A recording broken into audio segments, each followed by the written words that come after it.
기도하겠습니다. 하나님의 은혜로 우리 교회학교 여름 행사 잘 마치게 하신 감사합니다.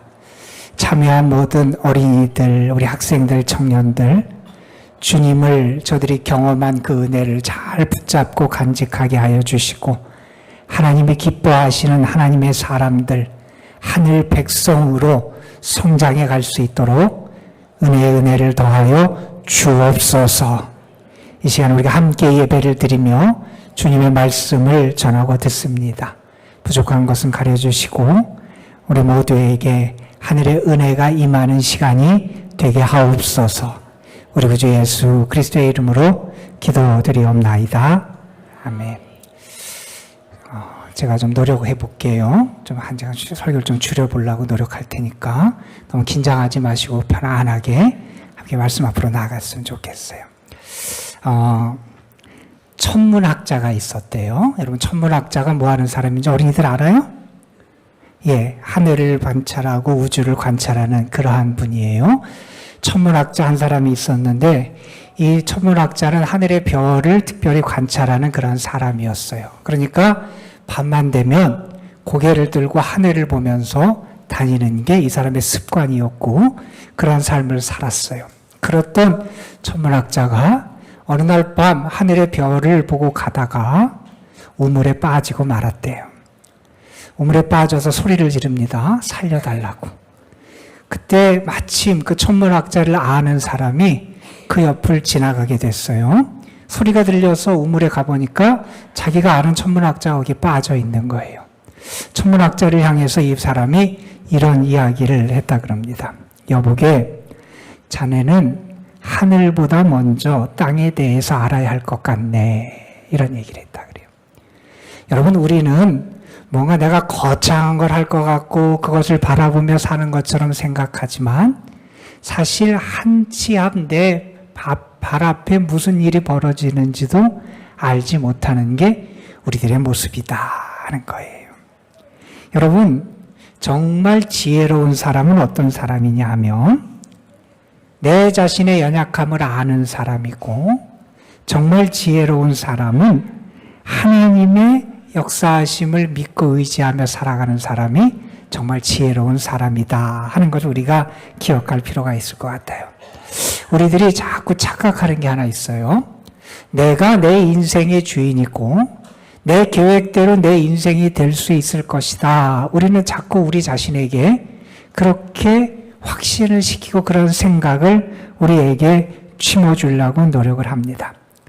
그러다가 어떤 어려움을 만나거나 위기를 만나거나 죽음의 직면에서야 비로소 우리는 이게 아니구나 하는 것을 뒤늦게 깨닫게 됩니다. 여러분, 정말 지혜로운 사람이라면 오늘 이 야고보가 우리에게 하는 말씀을 귀 기울여 들을 필요가 있습니다. 너희는 잠깐 보이다가 사라지는 안개니라. 이 말을 주의 깊게 간직할 필요가 있다는 겁니다. 우리는 영원에 대해서 말해요. 하지만 우리는 한순간 앞에 나에게 어떤 일이 벌어질지를 알지 못하는 게 우리의 모습이다 하는 겁니다. 오늘 우리가 야고보서 4장 11절부터 17절 말씀을 함께 읽었습니다. 오늘 말씀은 교만한 사람들에게 나타나는 교만에 대해서 우리에게 경고하는 말씀이에요. 교만한 사람이 어떻게 살아가느냐, 그들에게는 어떠한 모습이 나타나느냐, 특별히 두 가지를 말씀해요. 하나는 뭐냐 하면 다른 사람을 비방하고 판단하는 게 교만한 사람들의 모습이라는 거예요. 다른 하나의 모습은 무엇이냐 하면 내가 내 인생의 주인인 줄 알고 착각하며 살아가는 게 교만한 사람들에게 나타나는 모습이다 하는 겁니다. 먼저는 무슨 얘기를 하냐면 11절, 12절 말씀에서 다른 사람을 비방하거나 다른 사람을 판단하거나 정죄하는 교만을 우리에게 경고해 줍니다. 이렇게 말씀하죠. 여러분 한번 생각해 보세요. 여러분이 누군가를 비방하거나 판단한다 하는 것은 어떤 마음이 여러분 속에 있냐면 내가 저 사람보다 더 뛰어나다, 혹은 내가 저 사람보다 더 높다, 혹은 내가 저 사람보다 더 지혜롭다 하는 생각과 마음이 나에게 자리 잡고 있을 때 우리는 나의 기준을 가지고 다른 사람을 평가하고 판단하고 비방하게 된다는 거예요. 그래서 비방의 문제는 뭐의 문제냐 하면 단순히 말에 어떤 상처를 주고 실수하는 문제가 아니라 교만의 문제라는 거예요. 내가 교만하고 내 자신을 높이는 그러한 마음이 내 속에 있어서 다른 사람을 평가하고 판단하고 비난하는 그런 모습이 우리에게 나타난다는 거예요. 오늘 말씀에서 야고보는 우리에게 왜 우리가 비난하면 안 되느냐, 비난하고 다른 사람을 판단하고 정죄하는 게 왜 문제가 되는지를 두 가지를 우리에게 말씀해요. 첫 번째는 무슨 얘기냐면 이런 겁니다. 우리가 다른 사람을 비난하고 판단하고 정죄하는 것은 하나님이 우리에게 주신 우리 인간들 사이의 최고의 법, 생명의 법을 어기는 죄를 짓는 거다. 여러분, 하나님이 우리에게 주신 사람들 사이의 최고의 법, 생명의 법이 뭡니까? 내 이웃을 내 몸과 같이 사랑하라 하는 계명이에요. 그런데 내가 누군가를 판단하고 정죄하고 비방한다면 그것은 무슨 얘기냐면 내가 다른 사람을 내 몸처럼 사랑하지 않는다는 거예요. 내가 어떻게 내 자신처럼 다른 사람을 사랑하며 그 사람을 평가하고 판단하고 정죄할 수 있냐는 거예요. 그래서 내가 다른 사람을 판단하고 평가하는 것은 하나님이 우리에게 주신 최고의 법을 범하는 죄를 짓는 것과 같다 하는 말씀을 합니다. 그리고 여러분 무슨 말씀을 이어서 이런 말씀을 이어서요. 내가 다른 사람을 판단하고 비방하고 정죄하는 것은 하나님의 역할, 하나님의 권한을 침해하는 거다, 빼앗는 거다 이런 얘기를 합니다. 여러분, 내가 다른 사람을 평가해요. 다른 사람을 판단해요. 다른 사람을 향해서 비방을 해요. 그건 무슨 얘기냐면 내가 다른 사람에 대해서 심판자 자리에 내가 선다는 겁니다. 여러분, 우리의 심판자, 우리의 재판관은 하나님밖에 없어요. 우리는 다른 사람을 판단하고 정죄할 수 있는 자격을 가진 사람이 아니라는 거예요. 그런데 우리가 마치 하나님의 자리에서 하나님이 하시는 일을 한다면 그것은 가장 믿음 없는 하나님의 것을 내가 침탈해서 행하는 그러한 죄를 범하는 것과 같다는 겁니다. 내가 유한하고 하나님에 의해서 지음받은 존재인 것을 잊어버리는 거고요.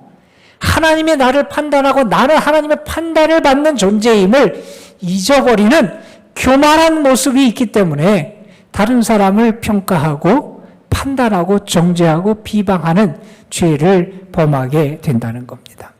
여러분, 한번 생각해 보세요. 여러분이 지난 한 주간의 삶을 돌이켜 보시기를 바랍니다. 여러분, 나도 모르는 사이에 교만한 자가 될 때가 얼마나 많은지 모릅니다. 나도 모르는 사이에 다른 사람에 대해서 정죄할 때가 얼마나 많은지 모릅니다.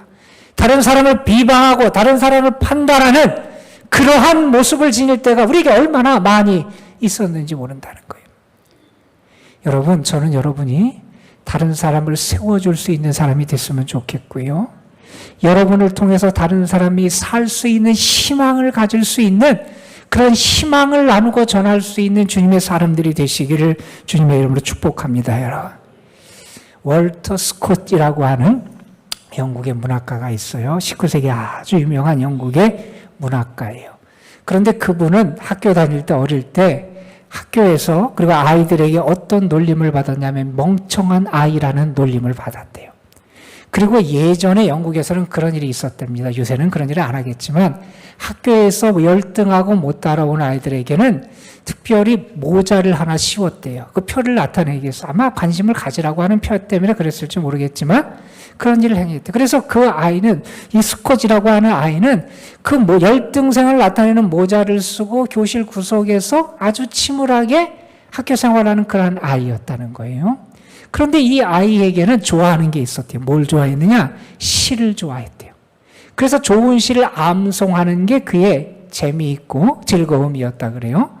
그런데 이 스콧이라는 아이가 어느 날 한 모임에 참여했다 그 인생이 달라지는 경험을 하게 됐다는 거예요.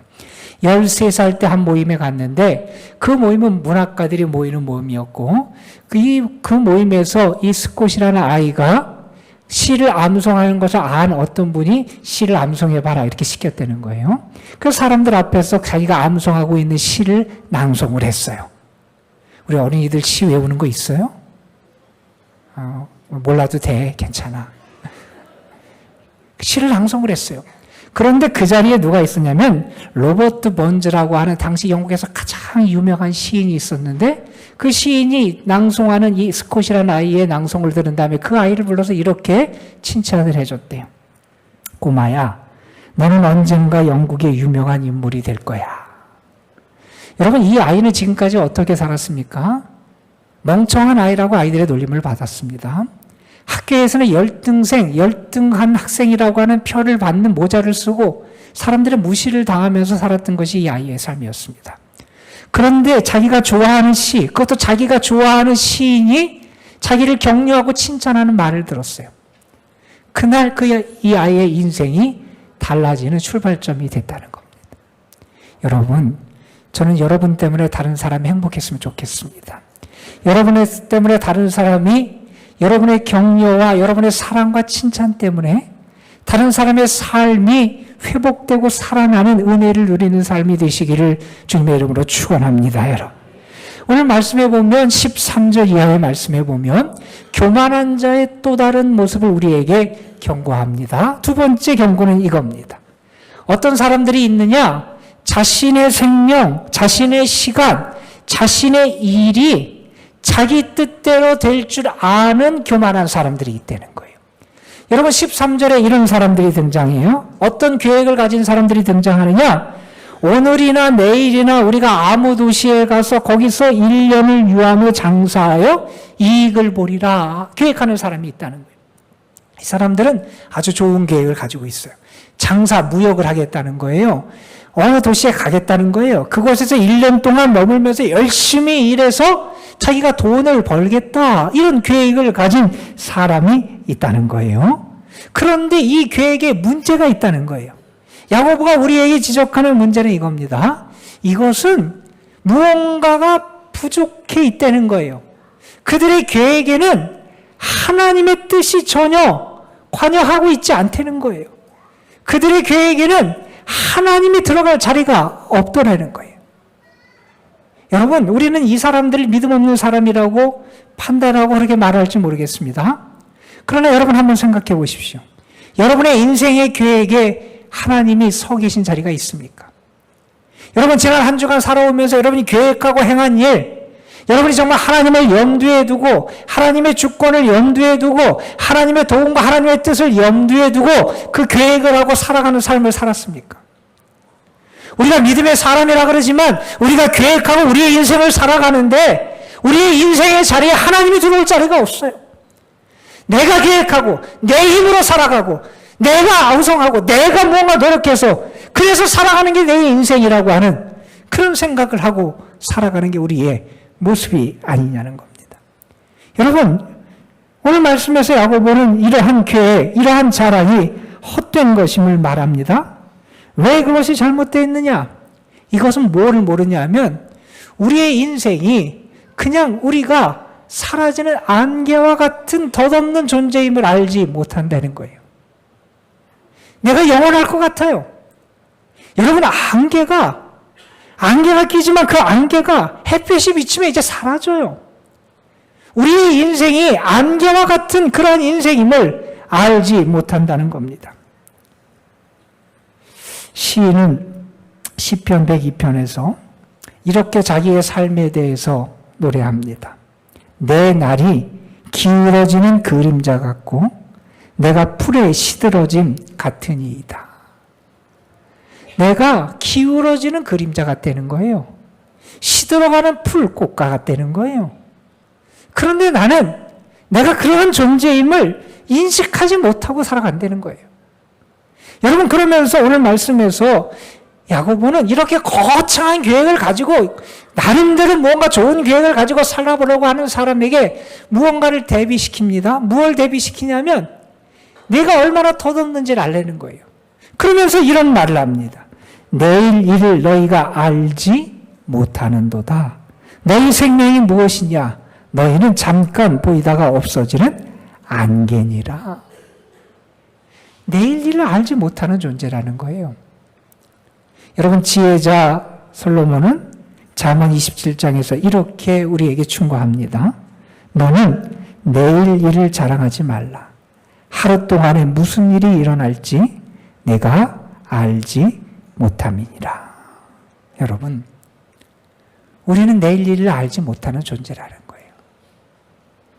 여러분, 뿐만 아니라 이들의 계획에서 문제가 되는 게 뭐냐 하면, 계획을 내가 세우고 내 계획대로 내 인생이 된다고, 다시 말해서 주권과 능력이 하나님께 있고 나에게 있지 않음을, 자신이 그것을 가지고 있다고 하는 착각을 가지고 살아간다는 거예요.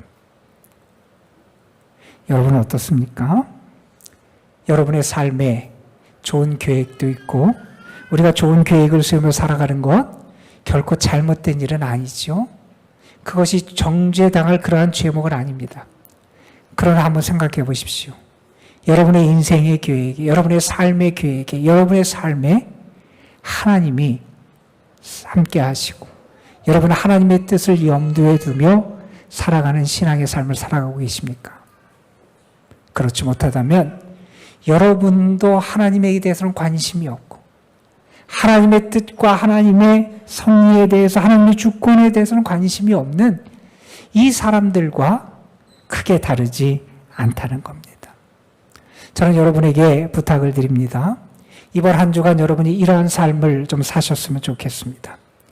오늘 말씀 17절에서 야고보는 우리에게 이렇게 말씀합니다. 그러므로 사람이 선을 행할 줄 알고도 행하지 아니하면 죄인이라 하는 말씀이에요. 여기서의 선은 다른 사람에게 유익을 주고 덕을 끼치는 그러한 차원에서의 선을 말하는 게 아닙니다.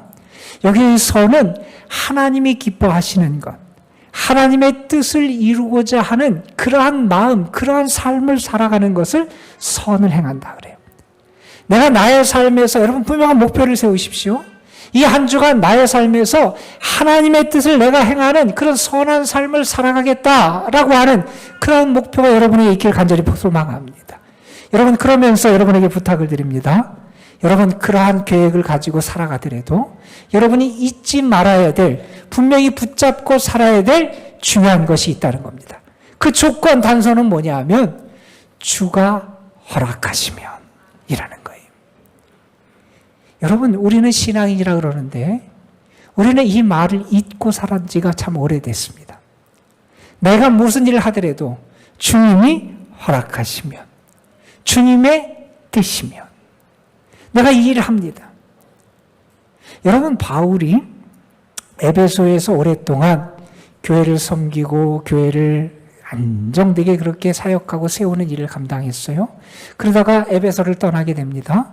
근데 사도행전 18장에 보면 에베소 교인들이 바울에게 더 머물다 가기를 간곡하게 부탁을 해요. 그때 바울이 에베소 교인들을 향해서 이런 말을 합니다. 만일 하나님의 뜻이면 너희에게 돌아오리라. 여러분, 또한 그가 고린도 교인들을 향해서 편지하면서 이런 얘기를 합니다. 주께서 허락하시면 내가 너희에게 속히 나아가리라. 편지 말미에도 이런 얘기를 합니다. 만일 주께서 허락하시면 얼마 동안 너희와 함께 머물기를 바람이라. 여러분, 바울 믿음의 사람이었어요. 그가 주님을 위해서 얼마나 많은 일을 하고 선교의 활동을 해서 얼마나 많은 계획을 세우고 실행했던 사람입니까? 그 좋은 계획을 세우고 좋은 일을 감당했던 사람이에요. 그런데 그 일을 하면서도 늘 잊지 않고 붙잡고 있었다는 게 주님이 허락하시면, 주님의 뜻이면. 여러분, 저는 여러분 한 주간의 삶이 그 주님이 허락하시는 삶, 주님의 주권을 인정하고 고백하는 삶이 되시기를 주님의 이름으로 축원합니다. 여러분, 선한 목표를 세우세요. 하나님의 뜻을 행하겠다라고 하는 선한 목표를 세우시고, 그리고 그 모든 계획을 세울지라도 주님이 허락하시면 내가 하겠습니다. 나의 삶의 모든 것을 인도하시는 주권자는 하나님이십니다. 라는 고백으로 살아가는 여러분이 되시기를 주님의 이름으로 축원합니다. 여러분, 그러한 고백으로 살아가는 사람은 또한 어떤 확신을 가지고 살아가냐면 내 삶에 하나님의 계획이 있음을 믿는 믿음으로 살아갑니다. 1908년에 독일에서 있었던 일이에요. 한 젊은이가 삶이 너무 고되고 힘들었대요. 배도 고프고요. 너무나 인생이 괴롭고요. 외로워서 이 젊은이가 어떤 결심을 했냐면 그런 생각을 하면 안 되는데 이제 내가 더 이상 살 이유가 없다 생각하고 목숨을 끊기로 결심을 했어요. 어떻게 목숨을 끊을까 하다가 높은 건물에 올라갔어요. 뛰어내리려 그러니까 거기서 뛰어내리면 너무나 고통스러울 것 같은 거예요. 그래서 못 뛰어내렸어요. 이 젊은이가 택한 방법이 목매달아 죽는 거였어요. 목욕탕에 들어가서 위에 있는 고리에 자기의 혁대를 빼서 걸었어요. 그리고 의자 위에 올라가서 거기에 목을 놓고 의자를 발로 찼어요. 매달렸겠죠? 어떻게 됐을까요? 안 죽었어요. 혁대가 끊어져서 안 죽었어요. 그런데 그 사건 바닥에 탁 떨어지면서 이 젊은이가 어떤 생각을 했냐면 죽다 살아났구나. 다행이다. 이런 생각을 했대요. 그리고 밖에 나오는데 세상이 다르게 보이는 거예요. 그리고 어떤 마음이 내가 열심히 좀 살아봐야지. 나의 삶을 좀 다시 잘 살아봐야지. 이런 마음이 들었대요. 그리고 열심히 노력해서 살았어요. 그가 아주 유명한 피아니스트가 됩니다. 쇼팽 음악의 권위자인 루빈슈타인이라고 하는 피아니스트의 이야기예요. 여러분, 우리는 하나님의 뜻을 행하겠다 하는 선한 소망, 선한 결심, 목표를 가져야 돼요. 그리고 우리는 하나님께 맡기고 하나님의 다스림을 받고 주의 뜻이면 행하겠고 살아가겠습니다 라고 하는 그런 믿음으로 살아가야 돼요. 그러한 믿음으로 살아가는 사람은 나의 삶에서 하나님의 계획과 섭리와 뜻이 나에게도 있음을 잊지 않고 살아가야 돼요. 여러분, 우리의 삶이 힘들 수 있어요. 때로 자신에게 실망할 때도 있을 수 있습니다. 그러나 우리는 분명히 믿어요. 부족하고 연약할지라도 우리를 향한 하나님의 뜻이 있다는 거예요. 나를 다스리고 인도하시는 하나님이 나에게 계획을 가지고 내 삶을 인도하신다는 그 믿음을 가지고 살아가야 한다는 겁니다. 저는 여러분에게 부탁드립니다. 한 주간 여러분 매일매일 고백하세요. 오늘 하루의 삶, 주가 허락하시면 내가 살아가겠습니다. 주의 뜻이면 내가 이 일을 행하겠습니다. 여러분이 그 주님의 주권을 인정하는 삶을 통해서 여러분의 믿음이 더 성숙한 자리로 나아가는 은혜가 있기를 주님의 이름으로 축원합니다. 기도하시겠습니다. 아버지 하나님, 오늘 이렇게 주님 앞에 예배를 드리며 야고보가 우리에게 당부한 교만을 경고하는 말씀을 우리가 함께 묵상하게 하심 감사합니다. 내가 교만하여 나도 모르는 사이에 다른 사람을 판단하고 비방하고 정죄했습니다. 아버지 하나님, 내가 나도 모르는 사이에 내가 교만하여서 내 인생의 주인이 난 줄 알고 착각하며 내 계획대로 모든 게 이루어질 줄 알았습니다. 내 인생인 계획의 행로에 하나님에 대해서 관심도 염두도 하나님의 뜻에 대한 생각도 없이 그냥 내 생각대로 내 인생이 되는 것처럼 착각하며 살아왔습니다. 아버지 하나님, 믿음 없는 저희를 긍휼히 여겨 주시옵시고 우리에게 특별히 더 성숙한 믿음, 하나님의 주권을 인정하고 하나님의 다스림 가운데 살아가는 겸손한 믿음의 삶을 살아갈 수 있도록 인도하여 주옵소서. 아버지 하나님, 우리가 매일매일의 삶을 살아가고 내 인생의 계획을 하는 어느 순간에서나 우리의 입술에서 우리의 선배들이 사도 바울이 끊임없이 붙잡고 살았던 주님이 원하시면 주님이 허락하시면 내가 이 일을 하려 했습니다. 너를 방문하겠습니다. 주님이 허락하시면 내가 이 일을 감당하겠습니다. 고백했던 이 고백을 저희들이 잊지 않게 하여 주시옵시고 그래서 우리의 삶을 통하여 주님이 우리를 다스리고 내가 주님의 속한 사람임을 고백하는 은혜의 모습, 믿음의 모습 증거들이 더 풍성하게 나타날 수 있도록 인도하여 주옵소서. 아버지 하나님, 이 시간 교육부를 위해서 특별히 기도합니다. 우리 어린 생명들, 우리 학생들, 우리 젊은이들, 하나님, 저들의 인생이 하나님의 섭리 가운데 있는 인생인 줄 믿습니다. 저들을 향한 하나님의 꿈이 있고 하나님의 비전이 있고 하나님이 저들에게 품으신 하나님의 뜻이 있는 줄로 분명히 믿습니다.